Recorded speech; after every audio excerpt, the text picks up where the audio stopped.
네, 저는 오늘 여러분들과 함께 영적 전투의 원리라는 제목으로 하나님의 말씀을 듣고자 합니다. 제가 얼마 전에 그 고담리 쪽에 있는 그 세차장에서 제가 이렇게 차를 세차한 적이 있었습니다. 열심히 이제 세차를 마치고 이제 집으로 돌아와서 이제 주차를 하고, 그러고 나서 이제 밖으로 나와서 집으로 들어가려고 하는데 이제 차가 깨끗하게 씻어졌나 이렇게 확인을 하려고 차를 봤더니 이게 웬걸요? 그 전에 차를 세차했던 것보다 차가 훨씬 더 지저분해져 있는 거예요. 보니까는 제가 건조를 제대로 안 시킨 거예요. 건조를 제대로 안 시키고, 무엇보다 중요한 건 뭐냐면은 그날이 완전히 그 미세먼지 농도가 굉장히 높았던 날이었거든요. 그러니까 완전히 차에 완전히 흙먼지가 얼마 되지도 않는 그 거리였음에도, 잠깐을 왔는데도 이렇게 많은 이물질이 묻어 있는 것을 보았습니다. 우리가 만약에 그 공중에 다니는 이 미세먼지를 우리의 눈으로 만약에 볼 수 있다고 한다면, 우리의 눈으로 보게 된다면 그것만큼 괴로운 일이 없을 것 같아요. 함부로 밖에 나가지 못할 것 같아요. 그죠? 제가 오늘 왜 이 말씀으로, 이 예화로 말씀을 시작하느냐. 저는 오늘 여러분들과 함께 그리스도인의 영적인 전투에 대해서, 영적인 싸움에 대해서, 말씀을 나누고자 합니다. 제가 지난 시간에 여러분들과 함께 하나님의 요구와 우리를 향하신 하나님의 뜻이 우리의 거룩함이다. 의의 열매를 맺어 우리의 거룩한 행실로 하나님께 영광을 돌리고, 하나님께서는 지금도 변화된 한 사람을 찾고 계신다라는 말씀을 나눴습니다. 우리가 이렇게 거룩한 삶으로 변화되고 또 새롭게 되고 회복되기 위해서는, 여러분, 우리가 반드시 해야 할 싸움이 있다는 것이죠. 그것이 바로 오늘 본문에 나오는 영적인 싸움입니다. 영적인 싸움. 우리가 그리스도의 학교에 입학하고 또 그리스도의 자녀가 되었다고 한다면, 우리가 이 영적 싸움이라고 하는 것은 선택 과목이 아니라 필수 과목이죠. 내가 하고 싶어서 하고 하기 싫다고 하지 않는 것이 이 영적 전투가 아니라는 것입니다. 예수를 믿는 순간 우리는 그리스도의 군사로 모집된 것이죠. 저와 여러분들이 하나님의 자녀가 된 순간 우리는 벌써 이 영적 전투의 현장 한가운데로 들어가게 되는 것입니다. 이 영적 전투라고 하는 것은 눈에 보이는 싸움이 아닙니다. 눈에 보이지 않는 싸움입니다. 그러나 엄연히 실제하고 있는 싸움이며, 그리고 눈에 보이는 그 어떠한 싸움보다도 굉장히 치열하고 혹독한 현장인 것을, 영적 싸움을 해본 사람은, 영적 전투를 경험해 본 사람들은 그걸 너무나 잘 안다는 것입니다. 얼마 전에 그 전에 제가 그 학교에 다녔을 때 어떤 친구를 만나서 피곤해 보이길래 후배였어요. 너 많이 피곤해 보인다. 그랬더니 그 친구가 하는 말이 뭐냐면은, 형님, 제가 요즘에 마귀랑 영적 전투를 너무 심하게 하느라고 제가 요즘 너무 힘듭니다. 농담을 삼아서 이제 그런 얘기를 하는데, 여러분, 정말로 우리가 이 영적 전투를 한다는 것은 그만큼 굉장히 중요하고 굉장히 힘든 싸움이라는 것을 우리가 기억해야 할 것입니다. 그래서 저는 오늘 여러분들과 함께 이 에베소서의 말씀을 통해서 우리가 어떻게 하면 이 영적 전투에서 승리를 거둘 수 있을까? 어떻게 하면 우리가 매일 벌어지는 이 전투 가운데서 하나님의 승리를 맛볼 수 있을까라고 하는 것을 함께 말씀을 통해 나눠보고자 합니다. 우리가 먼저 이 영적 전투에 승리하기 위해서는, 먼저 첫 번째로는 우리가 싸우고 있는 싸움의 대상을 분명하게 알아야 합니다. 우리가 읽었던 본문 12절의 말씀을 여러분 다시 한번 보실까요? 사도 바울은 에베소 교인들에게 이렇게 말하고 있는 거예요. 우리가 싸우고 있는 싸움과 이 씨름은 혈과 육을 상대하는 것이 아니라는 것이죠. 여러분의 싸움의 대상은 여러분의 배우자가 아니라 우리의 자녀들, 가족들, 혹은 성도들, 친구들, 이웃들, 사람이 대상이 아니라는 거예요. 눈에 보이는 사람이 싸움이 대상이 아니라 혈과 육에 대한 씨름이 아니라는 것이죠. 무엇입니까? 우리가 싸우는 것은 통치자들과 권세들, 이 어두움의 세상 주관자들과 하늘에 있는 악의 영들을 상대하는 것이다. 여기서 이제 여러 가지 표현이 나와 있지만 결국 우리가 싸우는 싸움이 뭐라는 것입니까? 영적인 싸움이고 우리의 싸움의 대상이 바로 마귀, 다른 말로 말하면 사탄과의 싸움이라는 것이죠.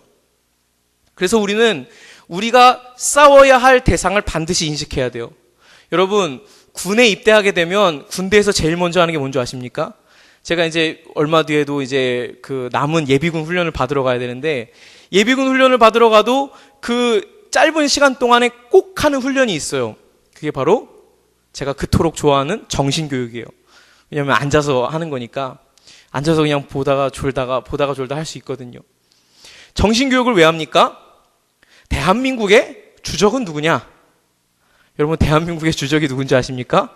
군대 나오신 분들은 다 아실 거예요. 대한민국의 주적이 있어요.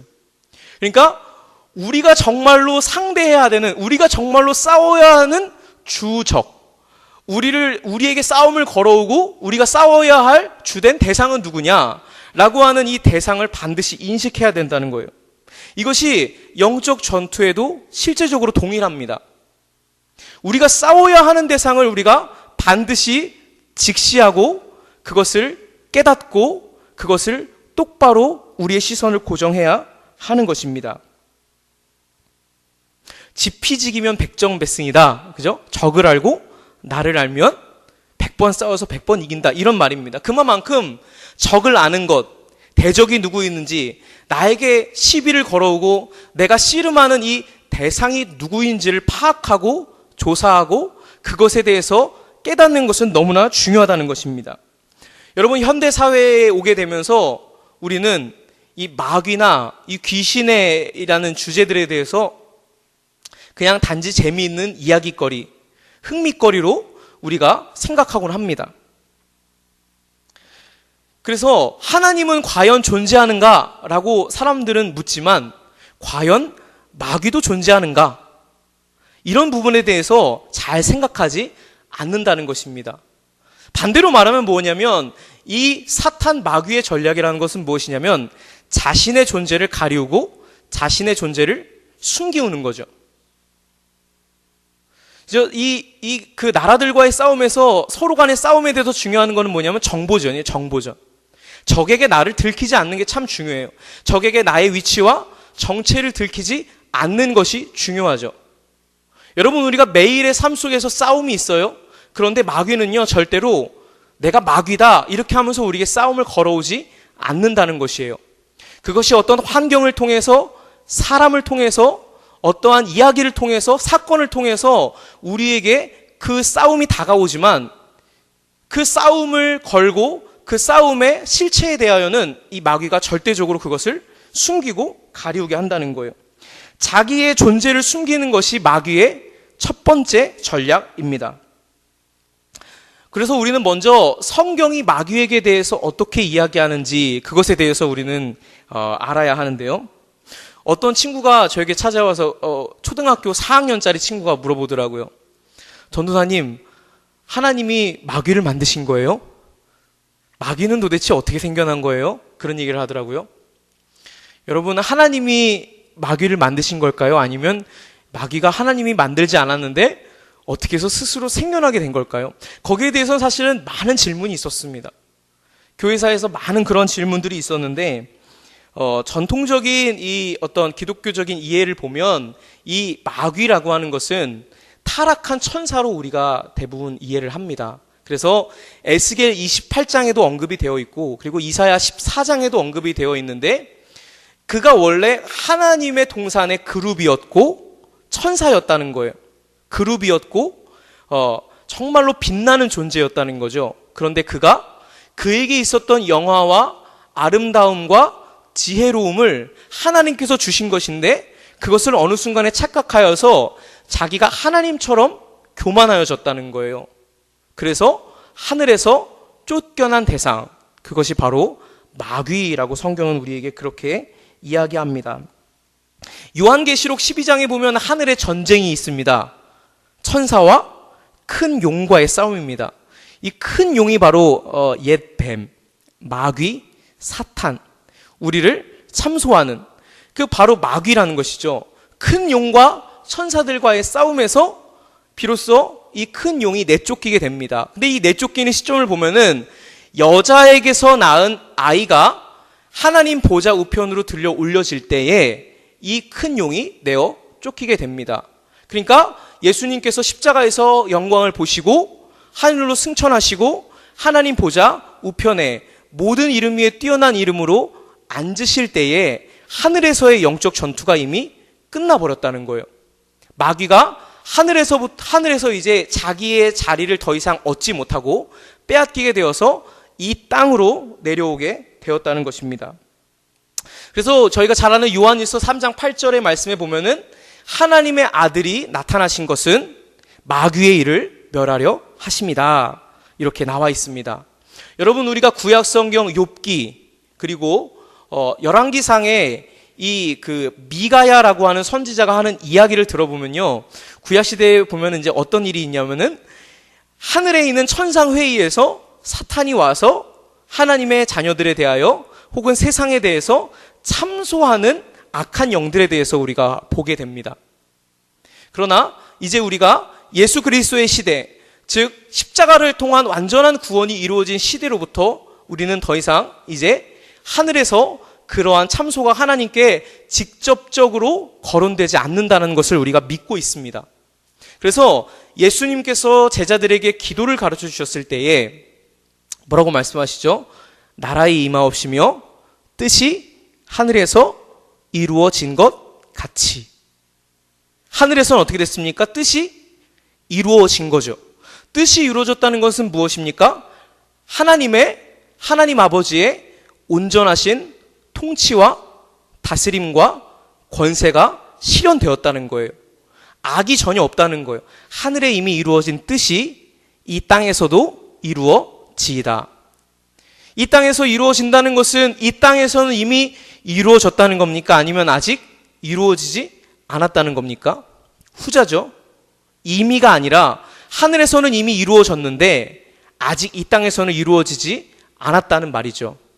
왜 그렇습니까? 이 땅에서는 완전함이 아니라 계속해서 하나님의 나라와 땅으로 내어 쫓김을 당한 이 마귀의 나라가 끊임없이 격돌하고 전쟁을 일으키고 있기 때문에 그렇습니다. 그러나 우리는 최후에 어떻게 될 것을 알고 있죠. 바로 마귀가, 하나님의 타락한 천사였던 이 마귀가 불못에 둘째 사망에 처해지게 될 것을 우리는 요한계시록의 증언을 통해서 그가 가야 될 것이 무저갱이라는 것을 알게 됩니다. 그러나 다만 우리가 주의할 것은 뭐냐면은 살아있는 성도의 삶에 있어서 이 마귀가 자기의 때가 얼마 남지 않은 것을 알고 사람들을 끊임없이 밤낮으로 참소하고 삼킬 자를 찾아서 두루 찾아다닌다는 거죠. 이 땅을 살아가고 있는 우리 그리스도인들에게는, 육체를 지니고 있는 그리스도인들의 삶에는 이러한 영적인 전쟁이 있다는 사실입니다. 영적인 전쟁이 있다는 사실이에요. 왜 하나님께서 그러면 마귀를 지금 멸하지 않을까요? 왜 마지막 심판까지 두실까요? 그것은 마귀에게 억눌려 있는 한 영혼을 하나님께서 포기하지 않으시고 구원하시기 위해서, 이 땅에서 하나님의 나라를 확장하셔서 하나님께서 예비하신 뜻을 이루기 위해서 마지막 때까지 그 심판을 유보하시는 것이죠. 그러나 이미 그 마귀는 심판을 당한 자이고 이미 심판이 정해져 있는 대상이라고 하는 사실입니다. 그러나 우리가 이 땅에서 살아가고 있을 때에 실제적으로 너무나 실체적인 공격을 받게 되는 것이죠. 그래서 예수님의 제자는 어떤 사람입니까? 하늘의 능력을 힘입어서 이 땅에 아직 하나님의 뜻과 하나님의 다스림과 하나님의 구원이 이루어지지 않은 영혼들, 나라들, 세력들에 대하여서 이 땅에서 이루어지지 않은 하나님의 나라가, 하나님의 뜻이, 하나님의 의가 이루어지기를 기도하는 사람들이죠. 우리는 그래서 하나님 나라를 전염시키고 하나님의 뜻을 이 땅 가운데 이루어가기 위해서 남겨진 자들이죠. 그것이 바로 우리의 사명입니다. 하나님께서는 그 일들을 주도해 나가고 이루어 가시지만 여러분 에스겔 36장 37절 말씀에 보면은 하나님께서 이것을 정하여 두셨지만 우리의 간구와 우리의 기도와 우리의 거룩함, 우리의 겸비함을 통하여서 하나님께서 이 거룩하신 뜻을 이루시겠다고 우리에게 약속하셨습니다. 그러하기 때문에 저와 여러분들은 반드시 이 영적 싸움을 싸워야만 하는 거죠. 베드로전서 5장 8절 말씀에도 보면 베드로가 우리에게 근신하라고 권합니다. 깨어 있어라. 자지 말고 깨어 있어라. 근신하라. 정신 차려라. 왜 정신을 차립니까? 너희 대적 마귀가 마치 우는 사자처럼 삼킬 자를 찾아서 두루 다니고 있다는 거예요. 너희 대적 마귀가 밤낮 쉬지 않고 너희의 틈을 타서 너희가 죄를 범하는 틈을 타서 너희들을 엿보고 너희들의 자유를 빼앗고 너희들을 억누르기 위해서 너희들을 자기의 종을 삼기 위해서 열심히 노력하고 있으니 너희도 지지 말고 흔들리지 말고 자지 말고 깨어 있으라는 말이죠. 야고보 사도도 우리에게 이렇게 말합니다. 4장 8절 말씀에 하나님을 복종하라. 하나님께 복종하고 마귀를 대적하라. 마귀를 대적하라. 그리하면 너희를 피하리라. 우리에게 마귀를 대적할 것을 말씀하셨습니다. 우리는 분명히 이 싸움의 대상을 알아야 합니다. 우리는 하늘에 있는 악한 영들과 지금 이 땅에 남겨져 있는 그리스도인으로서 그 싸움을 싸워 나가야 하는 것이죠. 내적인 부분도 그렇지만 우리의 거듭남, 우리의 영적인 성화의 문제도 그렇지만 우리 주변에 우리 외부로부터 이루어지고 있는 모든 일들을 통하여서 우리가 싸우는 이 영적 전투를 통하여 그리고 영적 전투에서 이루어지는 승리를 통하여서 하나님께서는 하나님의 거룩하신 뜻을 우리에게 나타내신다는 것입니다. 여러분, 마귀의 관심은요, 마귀의 집중은요, 이미 자기의 종들, 이미 자기의 종이 되어 있는 사람들에게 집중되어 있지 않습니다. 자기의 종들은 알아서 잘 굴러가고 알아서 자기에게 엎드리기 때문에 마귀는 절대로 세상 사람들에게는 관심이 없습니다. 그럼 누구의 관심이 있습니까? 교회 안에 있고 그리스도 안에 있고 육체를 입었지만 육체의 소욕을 따라 행하지 않고 성령의 요구를 따라 성령의 소욕을 따라 성령의 열매를 맺는 그리스도인들, 저와 여러분들에게 싸움을 걸어온다는 거예요. 우리에게 집중하고 있다는 거예요.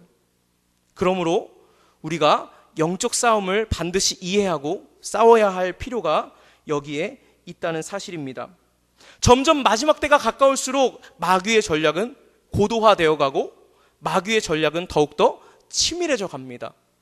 우리에게 싸움을 걸어오는 거예요. 그런데 우리에게 싸움을 걸어오는 대상이 있음에도 불구하고 만약에 우리가 그 싸움의 대상을 인식하지 못하고 영적인 싸움을 포기하고 만다면 그저 착하고 유순하고 바르게 살아가지만 강한 하나님의 군대, 정말로 말씀의 검을 들고 정말로 예수 그리스도의 권능을 가지고 마귀와 싸워서 마귀와 전투해서 사탄 마귀를 대적해서 그를 넘어뜨리고 그를 이기고 예수 그리스도의 승리를 이 땅 가운데서 오늘을 살아가고 있는 이 현재 속에서 재현하지 못한다는 것이죠. 교회가 이 영적인 싸움을 회복하고 이 영적인 전투에서 반드시 승리해야 될 줄로 믿습니다. 그러면 우리가 이 싸움을 어떻게 구체적으로 싸워 나가야 할 것인가?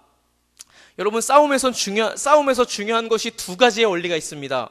첫 번째는 다가오는 공격을 잘 막아야 되고요. 그리고 상대를 잘 공격을 해야 됩니다. 그래서 어떤 이 시합 경기에 있어서 중요한 건 방어력과 공격력 모두가 다 중요합니다. 제가 요즘에 그 야구를 한참 보기 시작했습니다. 얼마 전까지만 해도 야구를 잘 안 봤는데 어쩌다 보니까 이제 그 야구에 이렇게 빠져가지고 야구를 보고 있는데 너무 재밌더라고요. 너무 재밌어요. 저녁 시간엔 거의 이제 그 애를 보면서 이제 야구를 보는데요. 참 재미있더라고요. 어떤 팀은 공격이 강한 팀이 있어요. 어떤 팀은 수비가 강한 팀이 있어요. 투수가 잘 던지는 투수가 있고 방망이가 센 팀들이 있어요. 그런데 한쪽만 강하면 승률이 높지 않아요. 그래서 잘하는 팀들을 보면은 공격력과 방어력이 균형을 이룹니다. 모든 전력이 이렇게 그 평균 이상의 균형을 유지하는 것이죠. 여러분, 우리가 에베소서 6장 우리가 이제 13절까지의 말씀을 읽었는데 14절과 17절 말씀에 보면은 그리스도인들이 갖추어야 할 하나님의 전신 갑주에 대해서 우리에게 말해주고 있는 것을 보게 됩니다. 우리가 14절부터 17절까지의 말씀을 함께 읽도록 하겠습니다. 우리 14절 말씀부터 함께 읽겠습니다. 시작. 호심경을 붙이고 평안의 복음이 준비한 것으로 신을 신고 모든 것 위에 믿음의 방패를 가지고 이로써 능히 악한 자의 모든 불화살을 소멸하고 구원의 투구와 성령의 검 곧 하나님의 말씀을 가지라. 아멘. 여러분이 하나님의 전신갑주를 충만하게 입게 되시기를 축복합니다.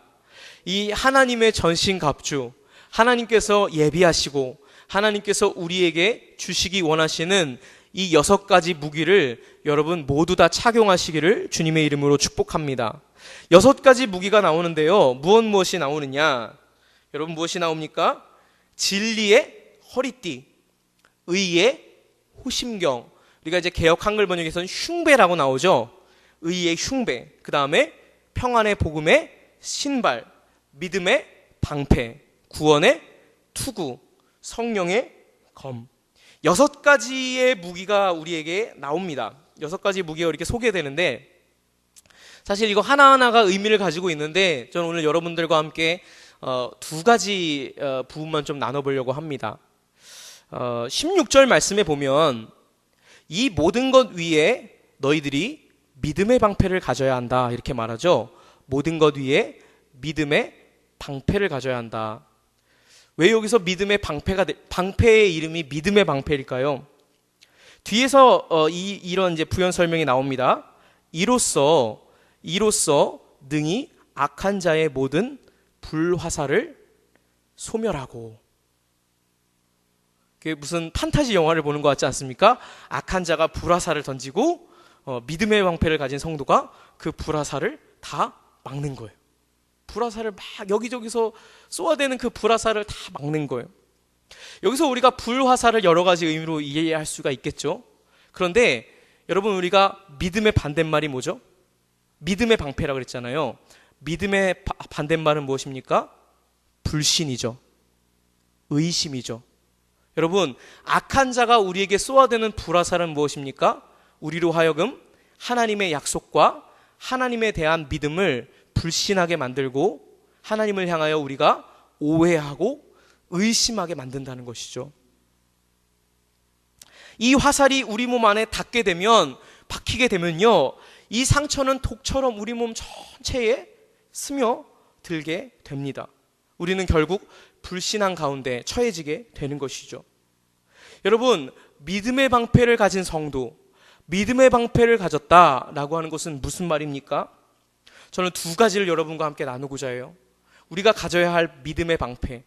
여러분, 첫 번째 믿음의 방패는요, 하나님의 섭리를 믿는 믿음입니다. 로마서 8장 28절 말씀에 보면 하나님을 사랑하는 자, 곧 그 뜻대로 부르심을 입은 자들에게는 모든 것이 합력하여 선을 이루신다. 그리 아니하실지라도 사랑해요, 합력해서 선을 이루어요라는 찬양이 있는 것처럼, 여러분, 하나님께서는 우리에게 벌어지는 모든 일들 가운데서 하나님께서는 그 모든 일을 하나님의 능하신 솜씨 안에서, 능하신 손길 안에서 모든 것을 합력하여 선을 이루게 만드십니다. 그러므로 우리가 여러 가지 삶을 경험하면서, 사건을 마주하게 되면서, 나에게 처해지는 여러 가지 일들을 경험하게 되면서 저와 여러분들이 한 가지 물어야 할 것 있어요. 한 가지 질문해야 될 거 있습니다. 하나님의 뜻이 어디에 있습니까? 이 계획을 통한 하나님의 계획과 하나님의 섭리가 무엇입니까? 하나님의 섭리를 이해하고 하나님의 섭리를 깨닫는 지혜가 우리에게 절실합니다. 그것이 바로 믿음의 방패라는 거예요. 저는 몇 년 전 군에 입대하기 전에 하나님께 이런 기도를 드렸어요. 하나님, 제가 어차피 평생 동안 이 교회 안에 머물러 있을 텐데, 사역을 하게 될 텐데, 군대에서만큼은 제가 일반 사람들과 만나서 그 사람들과 좀 부딪히며 생활을 하고 싶습니다. 그래서 일반병으로, 제가 군종병으로 그 보직을 신청하지 않고 일반병으로 들어가게 됐어요. 그래서 제가 포병 주특기를 받았거든요. 포병 주특기를 받아서 이제 포병 업무를 하게 됐는데, 그 사단에서 이제 전갈이 온 거예요. 제가 이제 그 일병이 되기 바로 직전에 사단에서 명이 떨어져서 제가 사단 군종병이 됐어요. 한 10,000여 명이 넘는 장병들을 대표하는 바로 군종병이 됐던 거죠. 근데 저는 사실 그 군종병에 들어가고 싶어 하는 사람들 굉장히 많았거든요. 근데 저는 아무런 것도 하지 않았는데, 다만 이름이 사무엘이라는 이름 때문에 이 녀석 봐라, 이름이 사무엘이네. 그래가지고 제가 제 사수 군종병에게 왜 저를 뽑았냐고 그러니까, 신학대 다니고 너 이름이 사무엘이라 널 뽑았다, 이렇게 얘기를 하더라고요. 하나님께서 저를 군종병으로 세워주셨어요. 그리고 제가 군종병이 되자마자 그 전에 있던 목사님이 다른 곳으로 가시고, 군종 참모, 이제 소령 계급을 달고 오시는 목사님이 이제 저의 상관이 되셨던 거예요. 그 이름도 기억이 납니다. 이석영 목사님이셨는데, 그 목사님하고 제가 1년을 넘게 그 군생활을 하면서 굉장히 힘들었던 경험이 있었어요. 굉장히 힘들었던 경험. 많이 혼나기도 하고요. 많이 치이기도 하고요. 정말로. 네.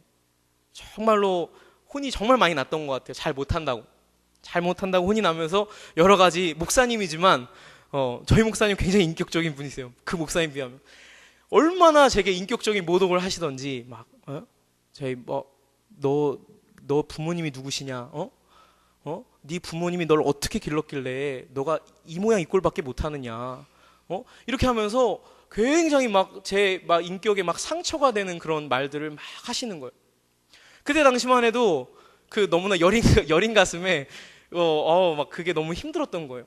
그래서 사실은 사람들에게 도움을 청해볼까라고 생각을 했어요. 보직을 좀 바꾸고 싶어서, 다른 걸로 보직을 바꾸고 싶고, 옛날 그 부대로 돌아가고 싶어가지고. 그래서 문을 두드리려고 하면 제 마음을 찔렀던 게 뭐였냐면, 야, 사단 군종병이 교회에서 목사님하고 문제 있어가지고 가면 교회가 얼마나 이게 참 손가락질을 당할까. 여러분, 그 생각에 제가요, 정말로 꿀먹은 벙어리처럼 말도 못하고 그거를 이렇게 견뎌내야만 했습니다. 다른 건 다 참겠는데, 이게 목사님하고의 관계가 너무 심각하게 틀어지니까, 제가 이게 너무 상처가 크니까 말씀이 들려지질 않는 거예요. 장병들을 사랑해야 된다, 좋은 말을 해야 된다.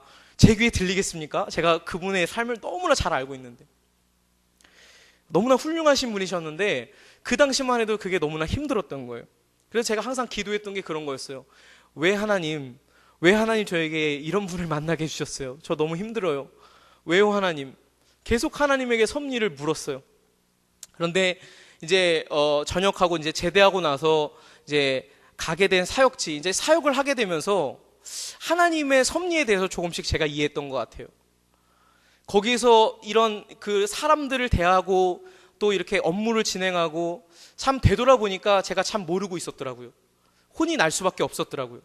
그러니까 그런 과정을 겪어보니까는 이제 사람들을 대하고 행정 업무를 처리하고 이런 것들이 너무 쉬웠던 거예요. 그전엔 제가 정말 한글도 정말 잘 못하고요. 지금은 좀 하거든요. 그때 뭐냐면 그때 다 욕을 먹으면서 다 배웠던 거예요. 단축키니 뭐니 이런 거니 하면서 거기서 다 배웠던 거예요. 지나고 나니까 하나님이 나에게 이런 거를 배우게 하시려고, 이런 걸 깨달게 하시려고 하나님께서 나에게 이런 과정들을 허락하셨구나 라는 것을 부족하나마 깨닫게 되는 것입니다. 이렇게 하나님께서는 그분 자신의 뜻을 가지고 우리의 상황과 환경을 간섭하여 들어오십니다. 우연인 것 같지만 그리스도인에게는 여러분, 우연이 없습니다. 그리스도인에게는 성령 안에서의 필연만 있습니다. 반드시 이루어져야 할 일들만 우리에게 이루어지는 것입니다. 머리카락 하나도 세신 바 되었다고 하셨죠. 하나님의 계획과 뜻이 우리의 삶에 있는 것입니다. 여러분, 우리가 여러 가지 상황과 환경 속에서 우리에게 닥쳐지는 일들을 통하여서 그 속에서 하나님의 뜻과 섭리를 우리가 깨닫게 될 때에 그때 우리는 인간적인 생각에 좌우되거나 휩쓸리게 되지 않습니다. 아, 하나님의 뜻이 이것이지. 하나님께서 나에게 이것을 가르치기를 원하시지. 내가 하나님께 이런 것들을 배워야지.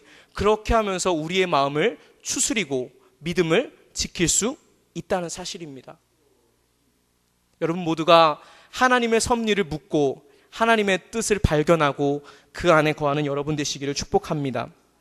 그러나 여러분, 하나님의 뜻을 우리가 묻고 물어도, 하나님의 섭리를 묻고 물어도 사실 우리가 응답을 받고 거기에 대해서 나름대로 깨달음도 있지만, 여러분, 완벽한 하나님의 섭리를 이해할 수 있는 사람은 지구상에 아무도 없습니다.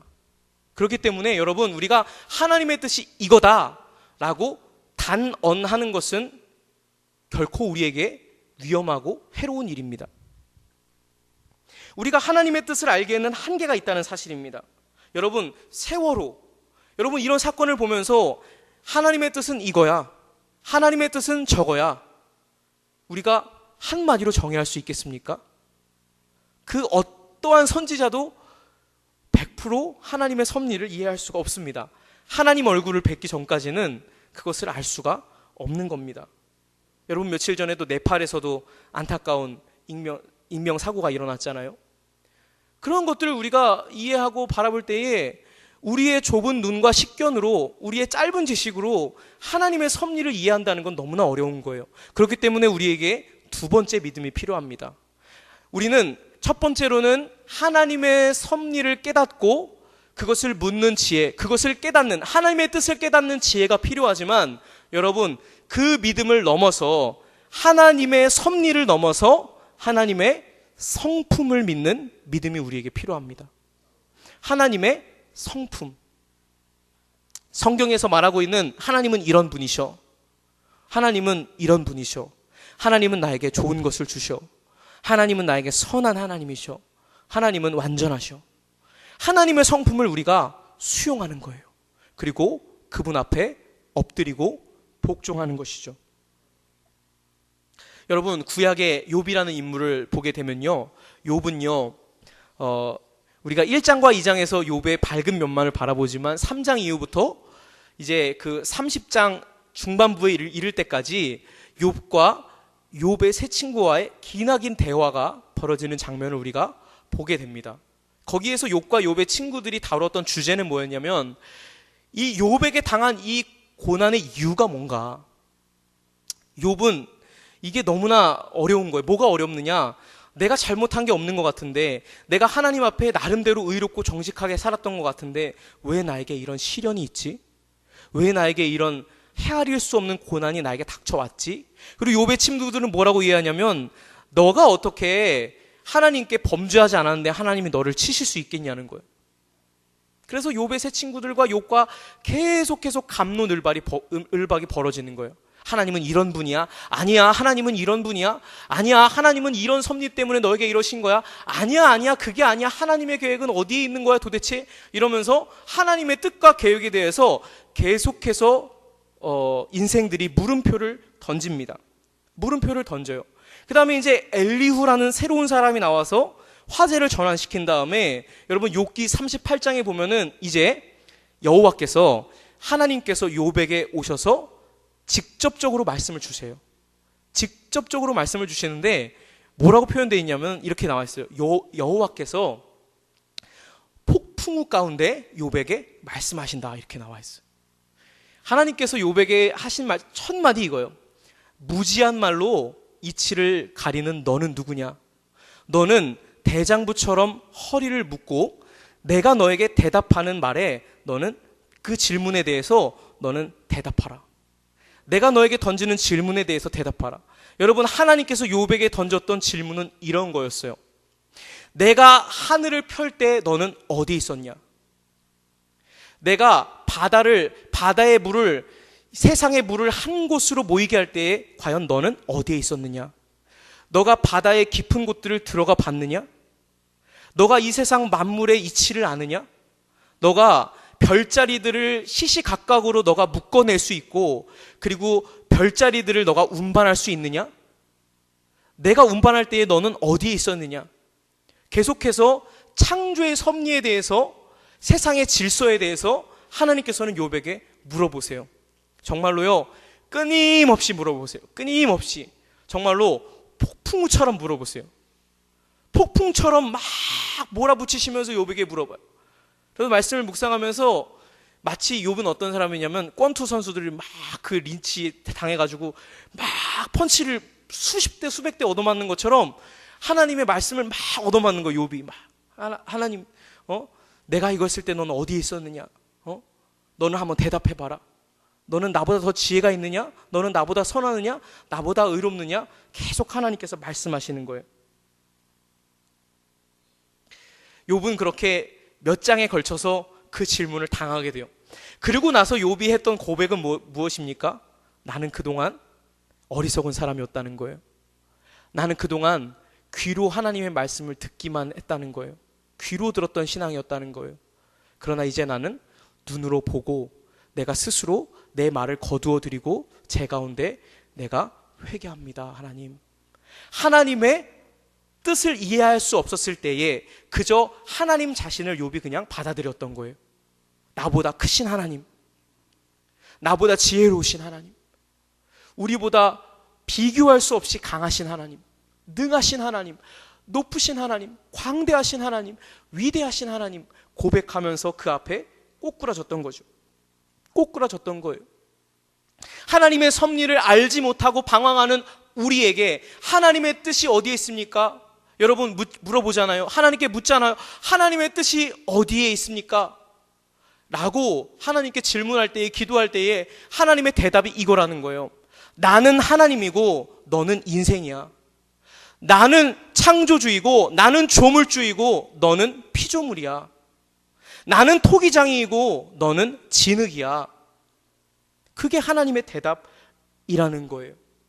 여러분, 하나님의 뜻을 발견하지 못하셨습니까? 하나님의 섭리가 어디에 있는지, 하나님의 섭리가 무엇인지 잘 모르시겠습니까?